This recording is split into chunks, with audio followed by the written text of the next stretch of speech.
মেমারি কলেজের মাথায় হাত, হঠাৎই প্রায় 2 কোটি টাকার আয়কর নোটিশ।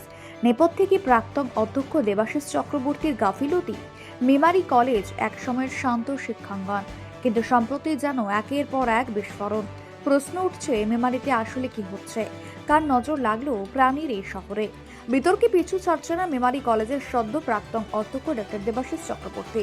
কলেজের সোশ্যাল অনুষ্ঠানে উদ্দাম নৃত্য থেকে শুরু করে তৃতীয় লিঙ্গের সেমিনার, আদিবাসী ছাত্রকে মারধর ও কটূক্তির অভিযোগে SC/ST মামলা, এমনকি এক অধ্যাপিকার শারীরিক ও মানসিক হেনস্থার অভিযোগ। একটির পর একটি ঘটনায় তার নাম উঠে এসেছে শিরোনামে। সময় যত এগোচ্ছে, বিতর্কের তালিকাও যেন তত লম্বা হচ্ছে।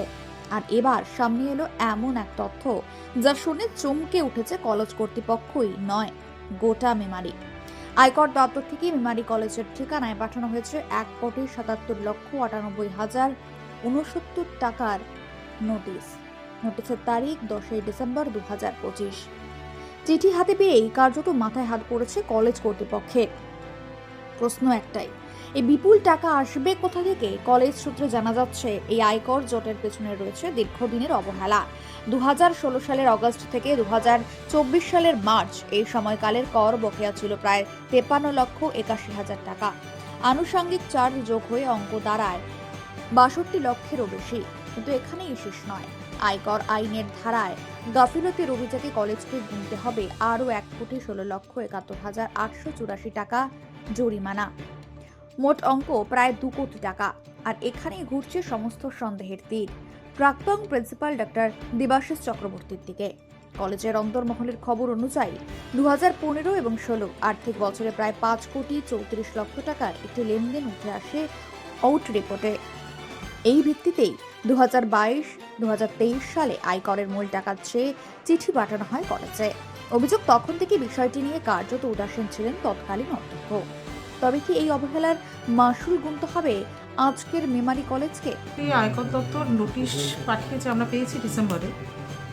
আমাদের তারপরে যে জিবি হয়েছে, জিবির সমস্ত জিবির মেম্বারদের কাছে আমরা প্লেস করি বিষয়টা।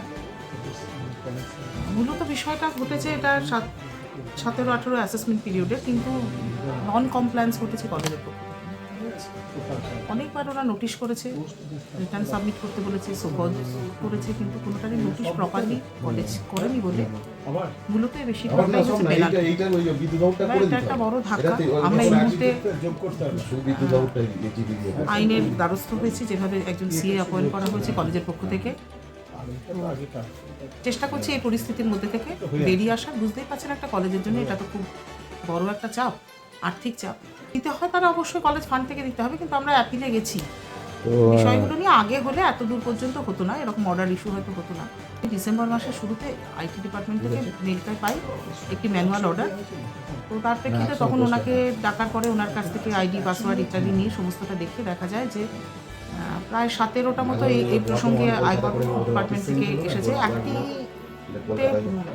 রেসপন্স করেছে কলেজ, আর একটা পার্শিয়াল রেসপন্স। তখন প্রিন্সিপাল ছিলেন, আগে যিনি ছিলেন ডক্টর দেবাশিস চক্রবর্তী। আমি যেটা পাওয়ার পর ওনাকে চিঠি করেছিলাম হেল্প করার জন্য, তো সেই চিঠিরও কোনো উত্তর পাইনি।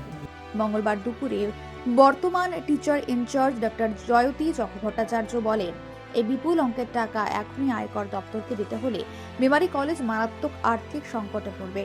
বিষয়টি নিয়ে আমরা আইনি পরামর্শ নিচ্ছি, কিন্তু প্রশ্ন থেকেই যাচ্ছে, এই দায় কার? কলেজের ভবিষ্যৎ কি অনিশ্চয়তার মুখে? সামনে কি আরো বড় কোনো চাঞ্চল্য অপেক্ষা করছে? উত্তরের অপেক্ষায় মেমারি।